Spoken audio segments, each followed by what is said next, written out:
Hey everyone, it is your host Damien here from Hybrid Heroes, and this is the HYROX Heroes podcast, where we talk everything that you need to know when it comes to getting ready for your next HYROX race. Excited to have you here, and let's get into the episode. Hey everyone, it is Damien here, founder of Hybrid Heroes, and this is the HYROX podcast. And today's episode, I'm going to be sharing insights into our recent trip to HYROX New Zealand in Auckland. It was an incredible event, an incredible trip. We traveled all the way from Melbourne, Australia over to Auckland, and there were some key lessons, some big key lessons that we learned. And I'm going to be sharing that today, and we're going to be talking all about it and how you can learn from this and how it can help you. So you might have been at the event and you might have learned the same lesson, and this is going to affirm what you're thinking and what you know. If you're brand new to HYROX, this is going to be really good insights just to understand, some of the things that do happen at these events. But especially if you're someone who has done multiple HYROX events, right, this is going to be some really key information. And if you're planning to do more HYROX events, this is going to be really, really important. So let's dive into it. Let's talk about it. And I know you're going to get a lot out of this. So HYROX New Zealand, one of the biggest things about this event that was very unique for the first time ever in a HYROX race, there was a 1 lap component to it. So you only had to run 1 lap around the course. You did not have to go and count 2 or 3 laps, 4 laps even, which was amazing. It was so nice just to run out of that out arch, right, and just run straight back into the in arch, which was awesome. It brought some of its own challenges with it, right? Some of the challenges were that being an outdoor course, we were exposed to the outdoors, which I love. But when the sun is like 30 degrees or feels like 35 degrees cooking you, and you're doing 8Ks of running outdoors, it definitely has an impact on the race.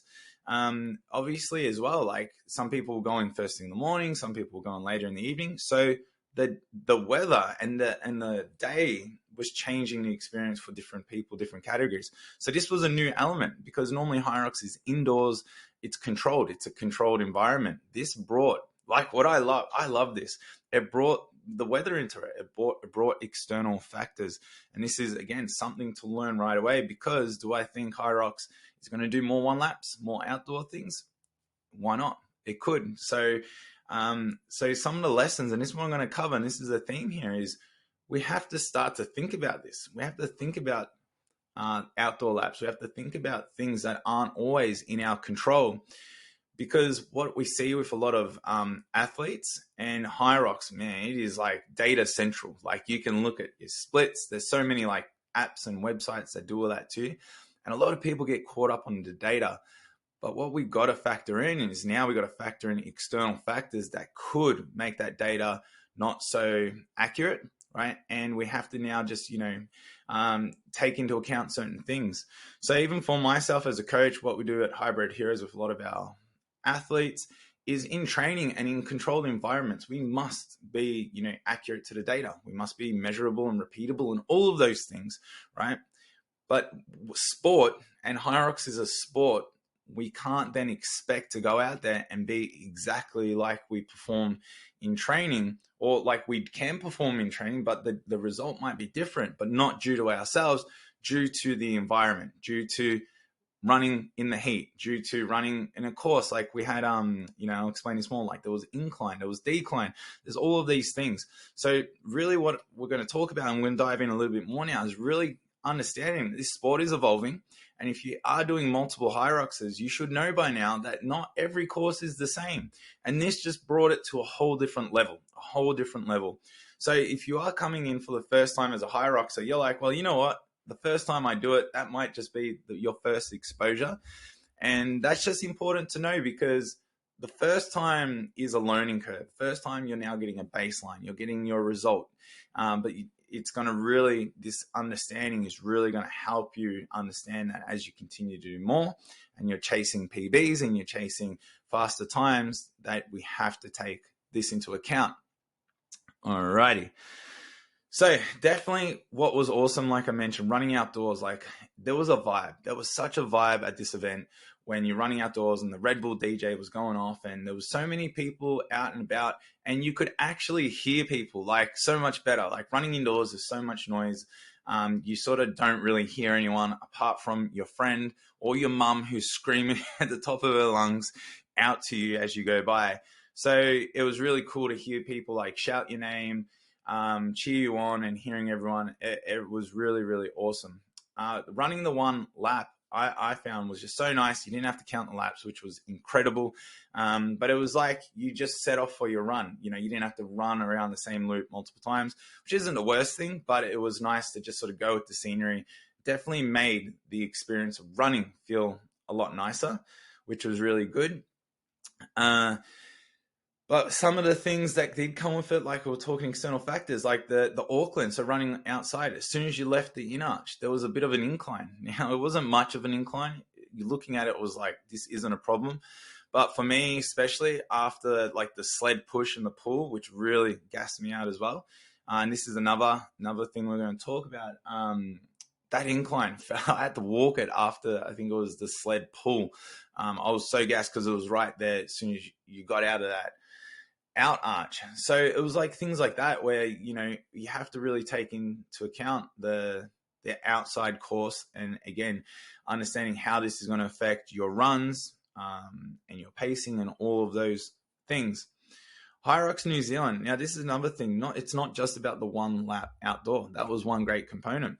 But another big teaching that we learnt, right, and this was backed up with some people who did Vegas as well, is the sleds. So the first thing that triggered me when I got to the sleds, and it's like we're trying to be like, it was harder, but it was. And the first thing that triggered was when we were watching the Instagram live of HYROX demonstrating the run through for the evening.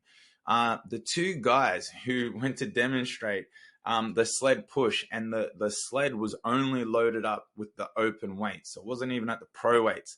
These guys had to take, well, the first guy had to take a second shot at it. He went to push it. It didn't move.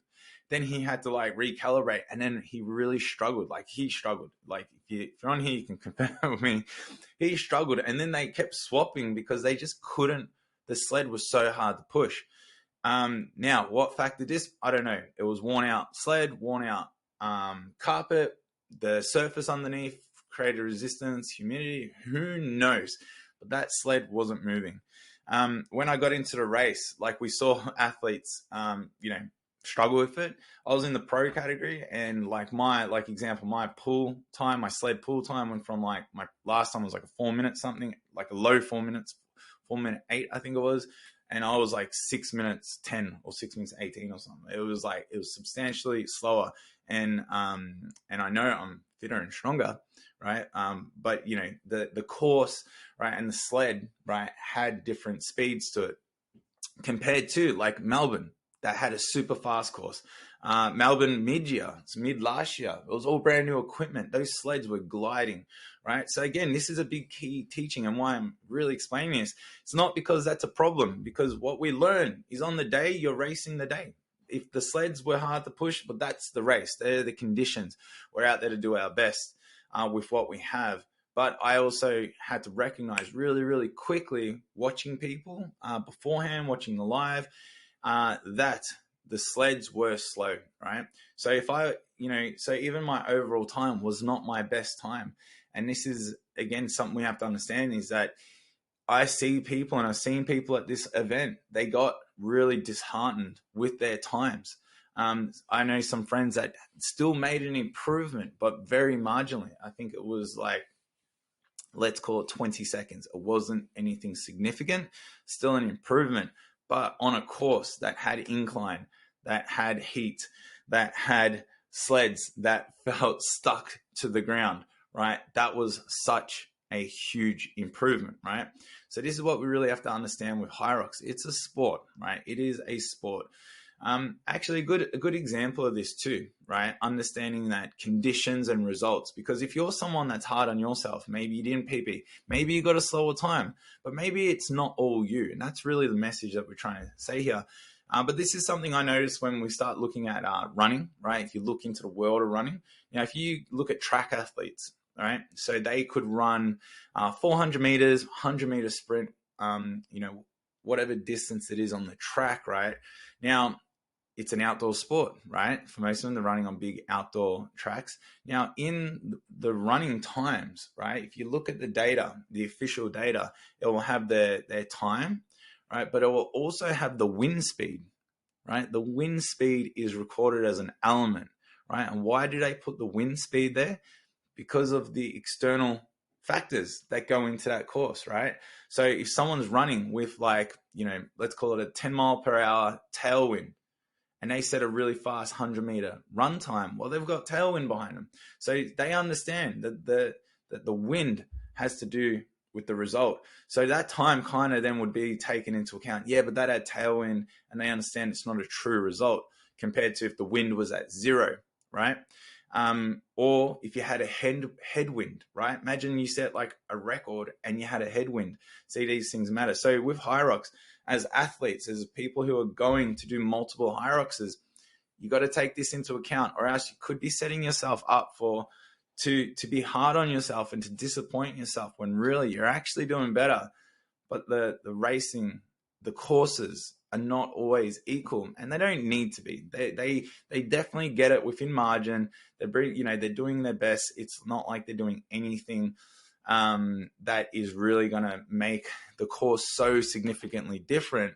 But it's just like, it's the laws of reality and the laws of physics, right? If you use equipment more often, unless they put brand new equipment every single race, which, by the way, HYROX, you probably get into a point you're making enough money you could, but that would just be a waste of materials, right? Maybe they could donate all the equipment to a gym. Who knows? That way, continuity. There's a solution, potentially, right? So yeah, there we go. We got to understand that. So the mindset, right? I'm going to talk about this teaching, this learning, because all my guys, all of our athletes, I pulled them all up straight away. I was like, guys, course is slow. We got to readjust our mindset. We have to factor in, right? Now, a lot of people, if they don't observe this, or if they don't understand this, not you now, because I've just been speaking 12 minutes about it, right? Now you have the ability to anticipate, not react. All right, I'm going to say it again, anticipate, not react. Because those people who react, right, are the ones who don't take in the information, maybe hope it's not so bad.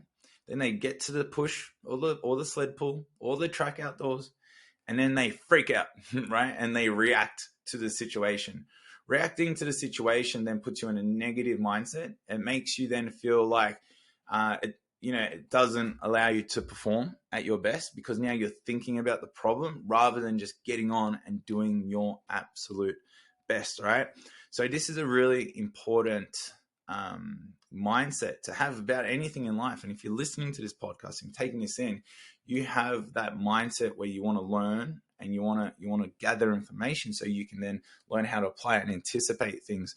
So this is going to be really, really important and so key. So now when we go to, we got Brisbane coming up next, is our next race. We got to look at the course. We're back to an indoor course, right? Hopefully we're going to look at the equipment and then we're going to take that. And if it's a fast course, we've got that tailwind behind us, right? Like we're then going to use that to our advantage, right? So this is really, really important.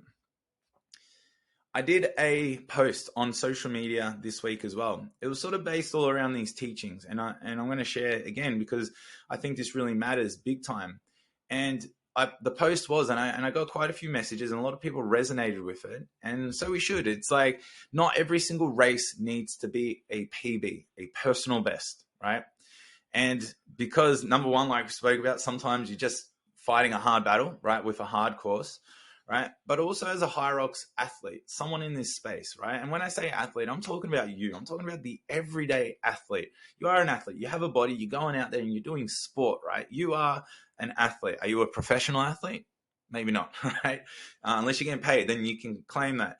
But you're an athlete. So as an athlete, as someone who wants to get better as a human, and wants to get fitter, wants to get faster, right? Wants to be the healthiest self of yourself, right? You can't go out there and expect just your next race is going to be your best version, right? I almost say your next race or your first race for first timers is essentially, not your next race. For first timers, your next race is essentially going to be your worst race, okay?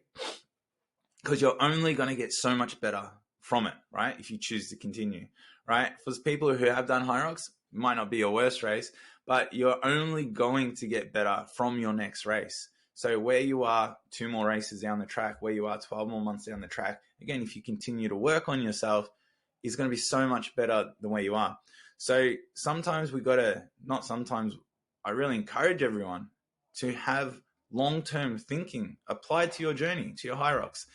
Now, there is nothing wrong with also wanting to go out in your next race and do your best, smash it, give it a red hot crack, right? But you got to think long-term as well. So that's some short-term planning and thinking and goal setting, but you also have to think long-term and you have to plan long-term. And go, cool, I'm going to do my best. I'm going to absolutely send it.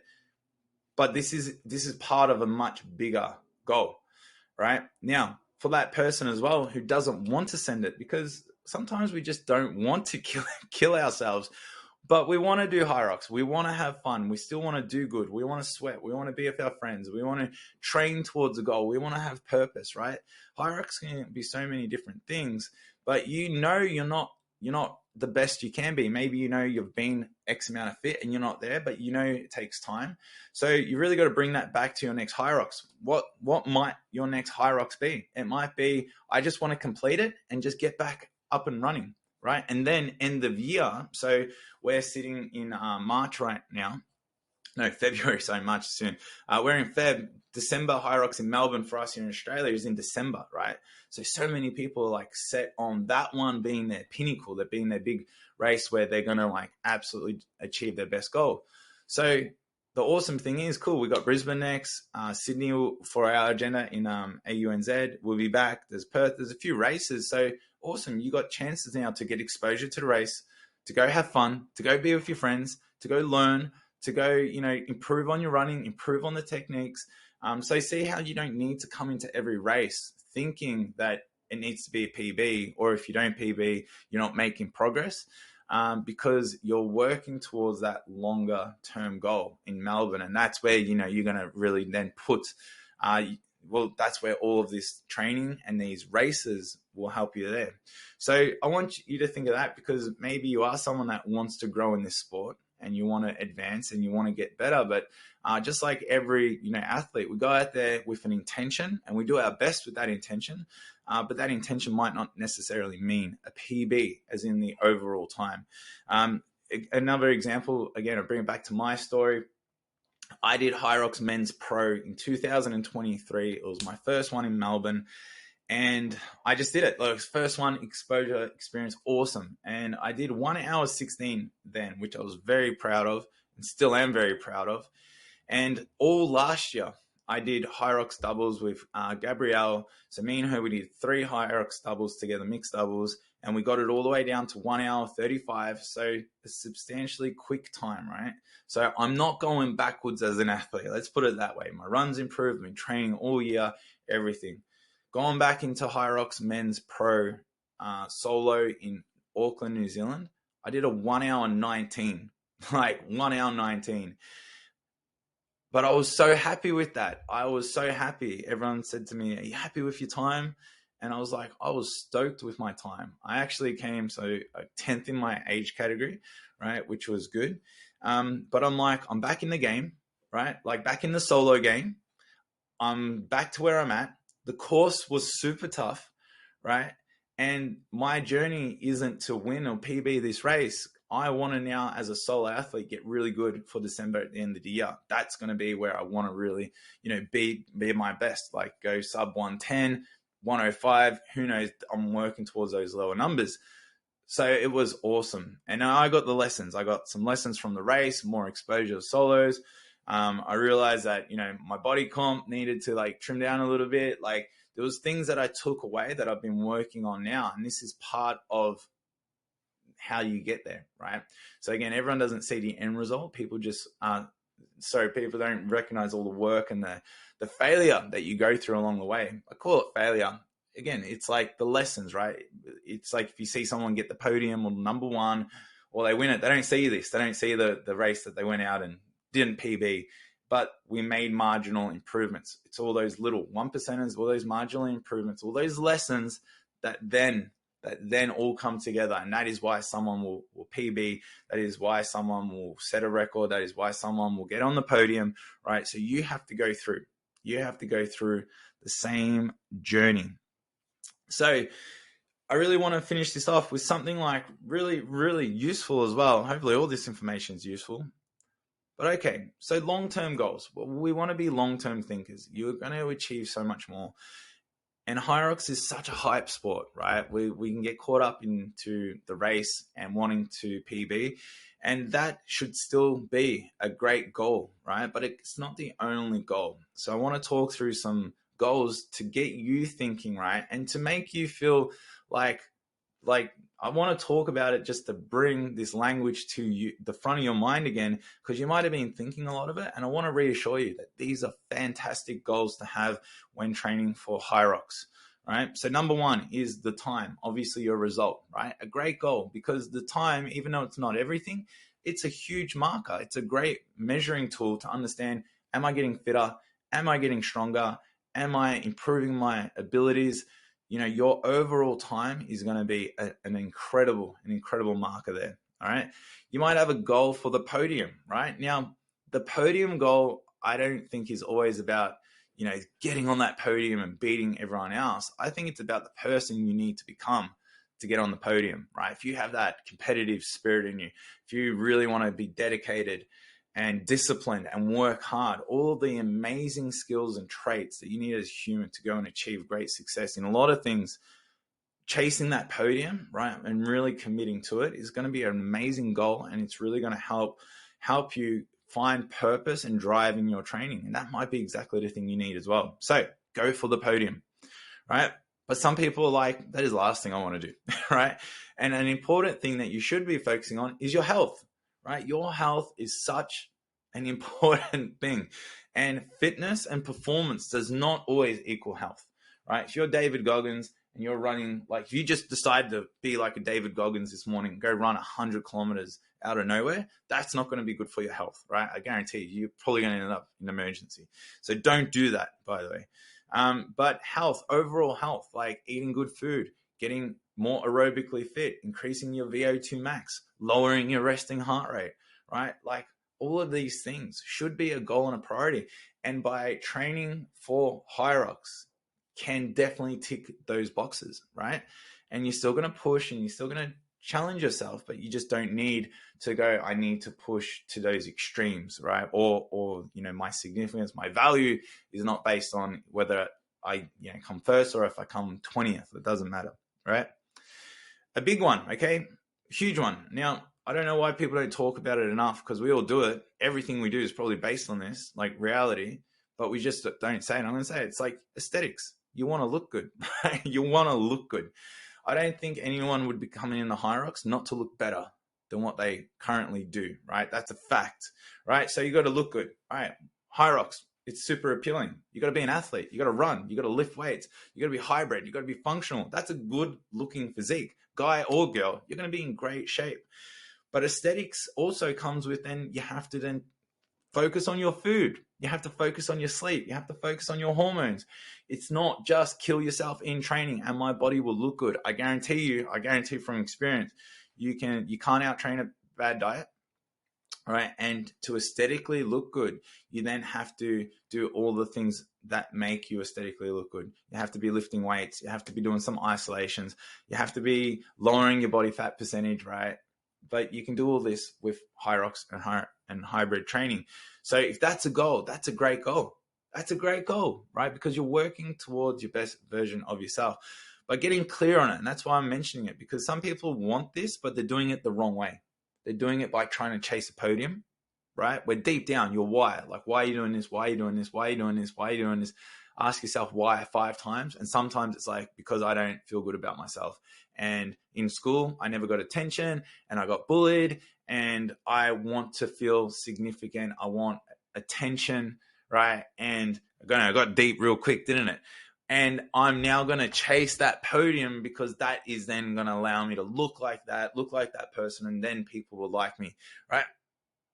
I know it's a bit of real talk. Maybe that's something that might be happening, but just be real with yourself. You know what?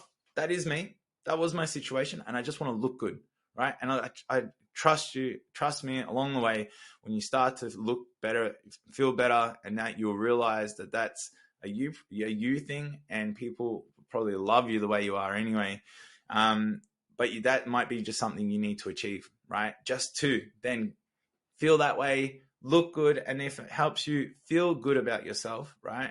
And again, you have a good relationship with just understanding that goal, because there's nothing wrong with doing it. It is not, selfish, or, it's not vain. We're all there's a bit of vanity in all of us, right? Especially in the fitness industry. Holy shit. But there's nothing wrong with that. If that makes you feel good, right? If you can be more confident, if you can lift your chin up a bit higher and then apply yourself in the best way possible and be a great example of a healthy, fit human being, go for it. Like, that's what it's about. Okay. Long-term goals, running, right? How many people cannot run, right? There's like a stat. I'm not even going to try, say it properly. So please do your research with this one. But there is like a percentage where it's like, only 5% of the world can run, and run properly. There's some stat like that, right? So the thing is, running is not an easy thing, but it's something that every human should be able to do, and do very well. We should be able to run. So maybe you're someone, we work with a ton of people who can't run more than like a kilometer nonstop, and we help them and we guide them into getting running. And you can feel so good when you can run. There's so many people we work with where the partner can run, but the other partner can't. And then we bring them together and they start running together. So running is a really good goal, really good measuring. Maybe right now you're someone who can't run, but you want to run because you want to do a HYROX 12 months time potentially. So running is a great goal, right? Last 2 points here, I'll jam them together, right? And I sort of touched on with everything there, with aesthetics and a few things, is like we want to feel good, right? We want to feel good. Like, think who you are when you don't feel good, right? When you feel shit, right? Who are you to your friends? Who are you to your parents? Who are you to your kids? Who are you to your partner? Right? When you don't feel good, you're not the best version of yourself. And how do you feel? You feel even worse when you don't feel good and you display that person, right?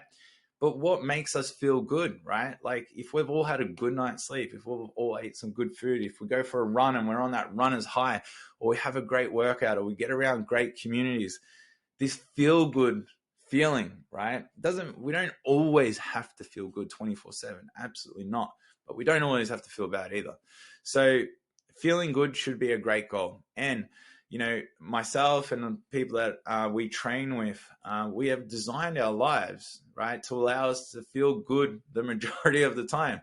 Like, we don't go out and party. We don't go out and drink. We get to bed at similar time. We try to create those routines and schedules, right? And we feel good. And when we're doing that, we can then, build businesses. We can be better partners. We can, just do more good things in our life from that state, from that mindset, right? Which then, so that lifestyle, and that's the last point I was going to mash in with that, is just to lead a healthier lifestyle, right? A feel-good lifestyle, a lifestyle where you're fit, you're healthy, you're active. You can go do HYROX, you can go climb a mountain, you can go do CrossFit, you can go do a marathon, like you can, go do activities all day with friends or the kids or something like that, or your dog. Like, I think that's the biggest thing.